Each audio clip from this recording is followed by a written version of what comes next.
Hello friends, this is Umesh Paliwal. I am the को founder of अनिसी zone. Friends, आज एक बड़ा इंटरेस्टिंग वीडियो बना रहा हूँ जहाँ मैं डिस्कस करूँगा रिलायंस रिटेल के रिजल्ट्स।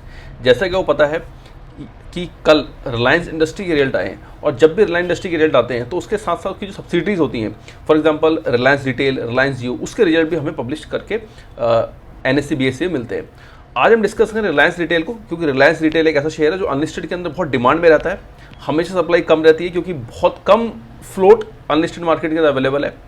और ओवरऑल रिजल्ट डिस्कस करने के बाद हम इस चीज़ पे भी डिस्कशन करेंगे कि अनलिस्टेड के अंदर जो आज की डेट में शेयर अवेलेबल है, तो क्या इसमें हमें इन्वेस्टमेंट करनी चाहिए नहीं करनी चाहिए इन टर्म्स ऑफ वैल्यूएशंस। तो चलिए शुरू करते हैं इस वीडियो को।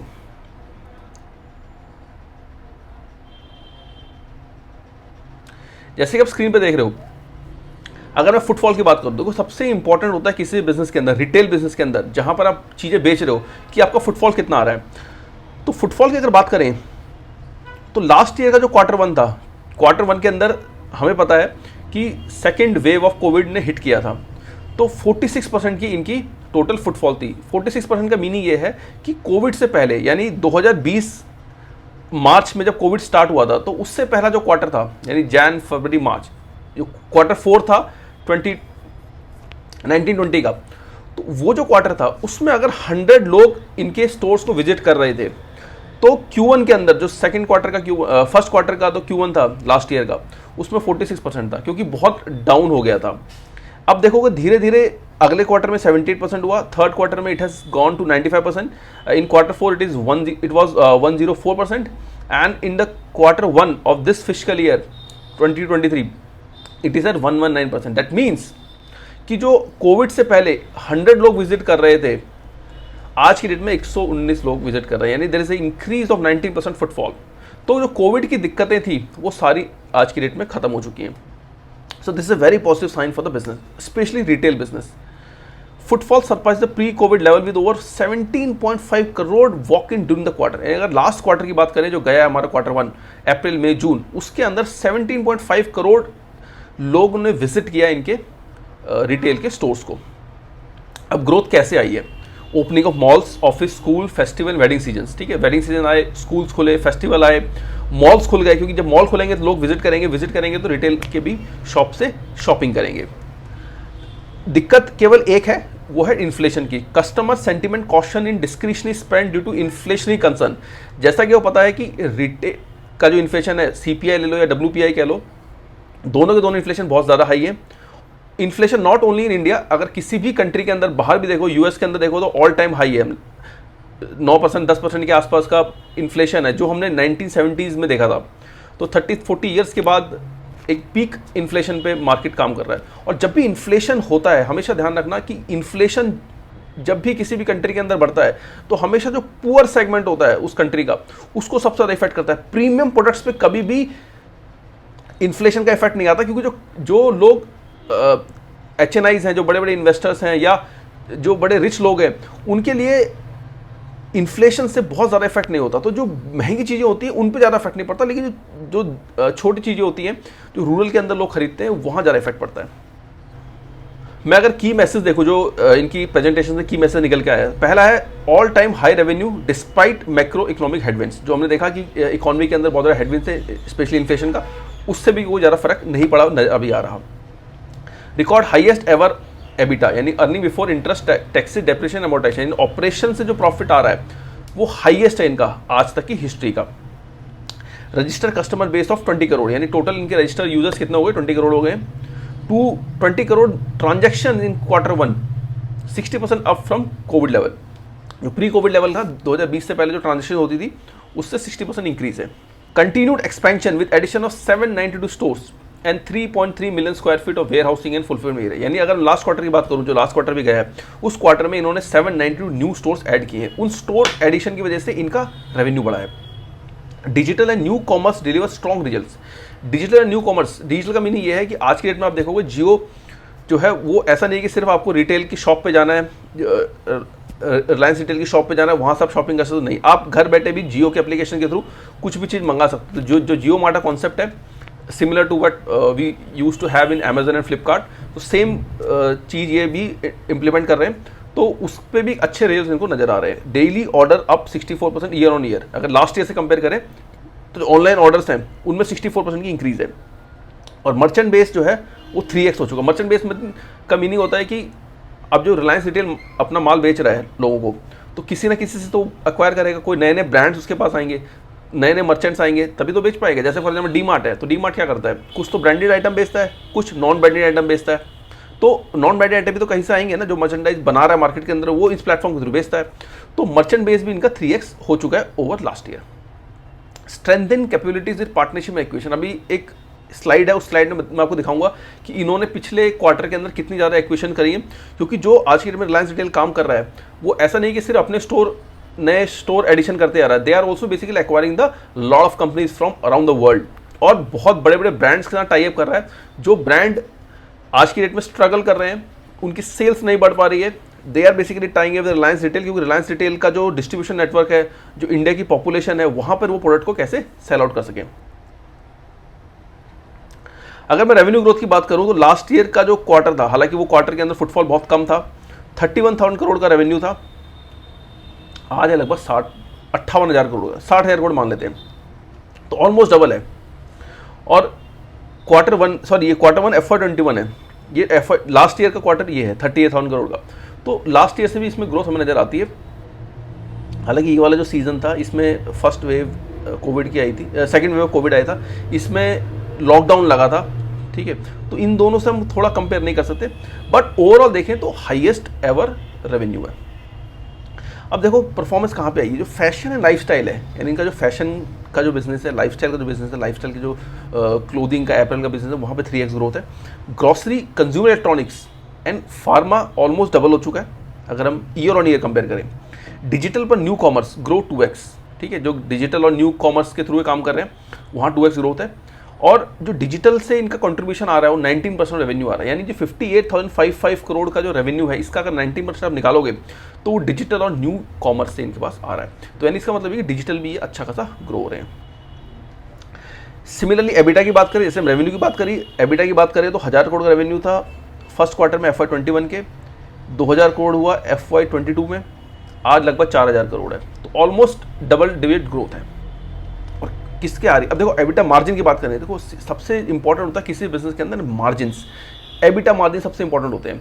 अगर मैं पिछले 1 साल, 1.5 साल या 2 साल पहले की बात करें तो इनका मार्जिन 4-5% के बीच में हुआ करता था, लेकिन आज की डेट में अगर आप देखोगे ऑपरेशन से इनका 7.6% का मार्जिन आया है, तो बहुत ज़बरदस्त मार्जिन के अंदर भी ग्रोथ हो रही है। और जब भी आप देखोगे किसी बिजनेस के अंदर अगर रेवेन्यू ग्रोथ हो रही है quarter on quarter, year on year, और उसके साथ साथ अगर मार्जिन इंप्रूव होते हैं तो बॉटम लाइन जबरदस्त इंप्रूव होती है। अब इनके मार्जिन क्यों बढ़ रहे हैं, higher contribution of fashion and lifestyle and consumer electronic, जो फैशन एंड लाइफस्टाइल का बिजनेस है इनका, और जो कंज्यूमर इलेक्ट्रॉनिक का बिजनेस है उसके अंदर सबसे ज़्यादा मार्जिन है। देखो जो सब्जी बेच रहे हैं, नॉर्मल आइटम्स बेच रहे हैं, उनके अंदर उतना मार्जिन नहीं है, लेकिन जो फैशन है, लाइफस्टाइल है, कंज्यूमर इलेक्ट्रॉनिक्स है, जो मोबाइल फ़ोन में बेचते हैं, तो उनके या लैपटॉप्स हैं, जो भी कंज्यूमर इलेक्ट्रॉनिक्स हैं, उनमें बहुत ज़्यादा मार्जिन होता है। तो इसकी वजह से क्या, उनकी सेल्स बढ़ने की वजह से इनके मार्जिन बढ़ रहे हैं। अब मैं स्टोर एडिशन की बात करूँ, क्योंकि जितने ज़्यादा आप स्टोर ऐड करते जाओगे और उतने जोग्राफिकली आप स्प्रेड होते जाओगे पूरे ऑल ओवर इंडिया के अंदर, और उससे आपकी सेल्स ग्रोथ आती है। तो अगर देखिए लास्ट क्वार्टर में जो फोर्थ क्वार्टर गया था उसमें 793 इन्होंने स्टोर ऐड किए थे, अभी जो क्वार्टर गया पहला क्वार्टर उसमें 792, यानी अच्छे खासे पेस से ये अपने स्टोर्स ऐड करते जा रहे हैं। Greater than 17,000 new jobs created, जो पहला क्वार्टर उसमें इन्होंने 17,000 नए जॉब्स क्रिएट किए, क्योंकि जितने नए स्टोर खुलेंगे उतने ज़्यादा इंप्लॉयज़ चाहिए होंगे, ठीक है, तो एम्प्लॉयज़ हायर करें, 17,000 एम्प्लॉय हायर किए। अगर आज की डेट में बात करें, टोटल स्ट्रेंथ की बात करें तो 3,80,000 लोगों को ये आज की डेट में जॉब दे रहा है, विच इज़ वेरी गुड। अब इन्होंने कुछ एक्विजिशन करी, कुछ पार्टनरशिप करी, जैसे गैप है, फ्रेंचाइजी एग्रीमेंट विद गैप, ठीक है, लीडिंग अमेरिकन फैशन ब्रांड है, तो ये गैप जो है इसने रिलायंस रिटेल के साथ टाई अप किया है। होगा क्या कि रिलायंस रिटेल के जो स्टोर्स हैं उन स्टोर्स में गैप अपने प्रोडक्ट को सेल करेगा, और कुछ इन्होंने फ्रेंचाइजी एग्रीमेंट किया होगा, कमीशन मिलेगा। Franchisee agreement with Italian luxury lifestyle brand Tod, ठीक है, ये इटालियन एक ब्रांड है, सिमिलर एग्रीमेंट इन्होंने इनके साथ किया है। फ्रेंचाइजी एग्रीमेंट किया है parade a manager, fresh food and organic coffee chain है, उसके साथ इन्होंने टाई अप किया है। एक्वायर्ड किया, यहाँ पे ये 3 तो क्या थे, फ्रेंचाइजी एग्रीमेंट है, यहाँ इसने एक्वायर किया leading footwear player in India catwalk, ठीक है, इसको एक्वायर किया तो इसके प्रोडक्ट आप रिलायंस रिटेल के स्टोर आपको मिलने लगेंगे। सनग्लास हट एक्वायर फ्रेंचाइजी राइट, इसके फ्रेंचाइजी राइट लिए। इनके साथ एक जेवी बनाया ड्रीम प्लास्ट, एक टॉय मैन्युफैक्चरिंग है। जैसे आपको पता है कि टॉय मैन्युफैक्चरिंग के अंदर मैं थोड़ी सी आपको बता दूं कि इंडिया के अंदर पहले 70-80% या ऑलमोस्ट मान लो 100% जो टॉयज आते थे वो चाइना से आते थे। लेकिन जो नरेंद्र मोदी गवर्नमेंट का आत्मनिर्भर भारत का कॉन्सेप्ट है, उस कॉन्सेप्ट में गवर्नमेंट ये बोल रही है कि आप इंडिया के अंदर मशीनरी लगाओ, इंडिया के अंदर टॉयज़ मैन्युफैक्चर करो, हम सब्सिडी देंगे ताकि चाइना से जो माल आ रहा है या चाइना से जो इंपोर्ट कर रहे हैं उसको हम कम किया जा सके और यहाँ से एक्सपोर्ट हो सके। तो उस बिजनेस के अंदर, क्योंकि टॉय बिजनेस के अंदर मार्जिन बहुत है, तो उस बिजनेस के अंदर भी आप एंटर कर रहे हैं एक जेवी बना के। तो अगर ओवरऑल ग्रोथ देखें लास्ट ईयर का, जो लास्ट ईयर से कंपेयर करें, हालांकि उसमें कोविड था, कंपेरिजन इतना कर नहीं सकते, लेकिन फिर भी आप देखो तो 52% की ग्रोथ है। ठीक है, ग्रॉस रेवेन्यू में, नेट रेवेन्यू में 50% की ग्रोथ है। एबिटा फ्रॉम ऑपरेशंस देखो, ठीक है, इसमें लगभग 180% की ग्रोथ है। मार्जिन बहुत ज़बरदस्त इंप्रूव हुए, ये एक बहुत बड़ा साइन है कि 4.1% के मार्जिन जो आज 7.6% के मार्जिन हैं। ठीक है, प्रॉफिट आफ्टर टैक्स भी देखो तो लगभग 2000 करोड़ का, यानी लगभग पहले क्वार्टर में 2000 करोड़ का रेवेन्यू, यानी अगर इसी को मैं एक्स्ट्रापुलेट कर दूँ तो लगभग 8-9 हज़ार करोड़ का रेवेन्यू ये इस साल कमा सकता है। ठीक है, अब ये तो सारी डिस्कशन होगी रिजल्ट्स की, तो रिजल्ट्स सबसे अच्छे हैं, इसमें कोई डाउट नहीं। ग्रोथ है बिजनेस के अंदर, मार्जिन इंप्रूव हुए हैं, बहुत सारे एक्विजिशंस करे हैं, बहुत सारे फ्रेंचाइजी के साथ एग्रीमेंट बनाया है, तो बहुत सारे ब्रांड आपको रिलायंस रिटेल के अंदर नजर आने लगेंगे। लेकिन सबसे इंपॉर्टेंट सवाल ये है, the important question that we need to answer is कि जो रिलायंस रिटेल 3200, 3300, 3400 रुपये के अंदर अनलिस्टेड के अंदर मिल रहा है, क्या वो सस्टेनेबल है या नहीं है? तो दोस्तों उसका आंसर है नहीं, क्योंकि अगर आप देखोगे जो इनके प्लान्स हैं, क्योंकि अभी इनकी एजीएम होने वाली है और हो सकता है कि अगले साल ये रिलायंस रिटेल, रिलायंस जियो दोनों के आईपीओ लेके आए। ठीक है, तो जो रिलायंस रिटेल की हमें उम्मीद है वो लगभग 9 से 10 लाख करोड़ की वैल्यूएशन पे आएगा। अगर मैं थोड़ी सी कैलकुलेशन आपको करके दिखाऊं, रिटेल की अगर बात करूं तो जो मार्केट की एक्सपेक्टेशन है वो है 8 से 10 लाख करोड़ की। ठीक है, जो मार्केट कैपिटलाइजेशन इसका आएगा, जिस रेट पे आएगा वो लगभग 8 से 10 लाख करोड़ है। तो और अगर मैं इसके आउटस्टैंडिंग शेयर्स देखूं तो वो लगभग 600 करोड़ के आसपास हैं। ठीक है, तो अगर मैं 8 लाख करोड़ ले लूं वैल्यू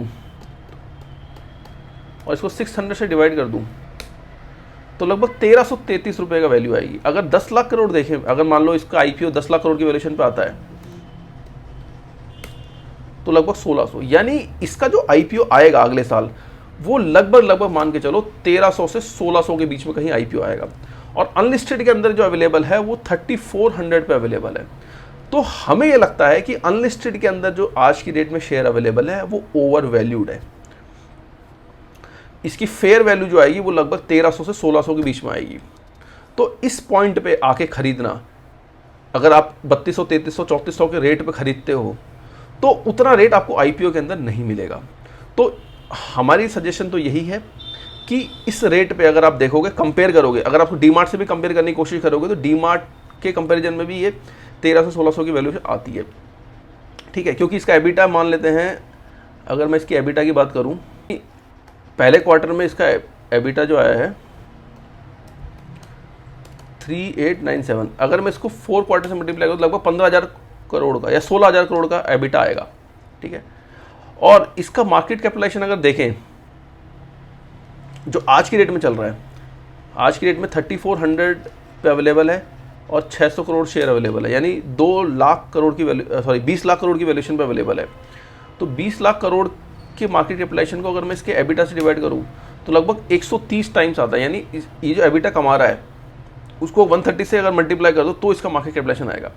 इसी चीज़ को हम अगर डीमार्ट में देखें, देखिए डीमार्ट का है 2,56,000 करोड़ का जो मार्केट कैपिटलाइजेशन है, 2,56,000 करोड़, और इसका एबिटा अगर हम देखें 1,000 करोड़ का, 1,000 करोड़ का आया इस क्वार्टर पे, पहले क्वार्टर में, यानी लगभग 4,000 करोड़ का आएगा। तो 64 पर अवेलेबल है। यानी अगर आप इसको एबिटा टू मार्केट कैपिटलाइजेशन भी देखोगे तो ये ऑलमोस्ट 2 टाइम्स है, ठीक है। तो अगर मैं 64 का भी अगर इसको दूं, जो डी मार्ट कैटर कर रहा है, क्योंकि डी मार्ट के मार्जिन भी अच्छे हैं, तो 64 को अगर मल्टीप्लाई कर दें 15588 से, तो लगभग 9 से 10 लाख करोड़ की जो आईपीओ जो आएगा ना, वो 8 से 10 लाख करोड़ की वैल्यूएशन पे आएगा, और आज की डेट में अनलिस्टेड में ये 20 लाख करोड़ पे अवेलेबल है, यानी ऑलमोस्ट 2 टाइम्स पे अवेलेबल है। तो ये बहुत ही ओवर वैल्यूड है। तो हम तो सजेस्ट करेंगे कि इसके अंदर अगर आपको इन्वेस्टमेंट करनी है तो इसका जो इन्वेस्टमेंट का लेवल आएगा वो 1500-1600 के बीच में आएगा, उससे ज़्यादा इसके अंदर इन्वेस्टमेंट करने की इन टर्म्स ऑफ वैल्यू आज की डेट में नहीं है। तो इसी के साथ मैं इस वीडियो को अंत करता हूँ। होप ये वीडियो आपको पसंद आया होगा। अगर आपको वीडियो पसंद आया तो हमारे चैनल को लाइक कीजिए, सब्सक्राइब कीजिए। हमने एक नया पोर्टल लॉन्च किया है यूजेट का। उस पोर्टल पे कोई भी रिटेल इन्वेस्टर आके लॉगिन कर सकता है, अपना अकाउंट बना सकता है, वहाँ से कोई भी शेयर आपको परचेज करना है वो परचेज कर सकता है। उसमें हमारी रिसर्च रिपोर्ट्स अवेलेबल हैं जो आपको मिल जाएंगी। टॉप 10 टॉप 11 शेयर्स हम रिकमेंड करते हैं क्लाइंट्स को, वो आपको वहाँ मिल जाएंगे। आप किसी भी कंपनी का ग्राफ देखना चाहते हैं पिछले 6 महीने के अंदर कैसी परफॉर्मेंस रही, वो आप देख सकते हो। तो बहुत कुछ इस पोर्टल के अंदर अवेलेबल है। डिस्क्रिप्शन बॉक्स के अंदर मैं उसका लिंक डाल दूंगा, तो डिस्क्रिप्शन बॉक्स में जाके उसको आप जरूर लॉगिन कीजिए, सब्सक्राइब कीजिए। Thank you.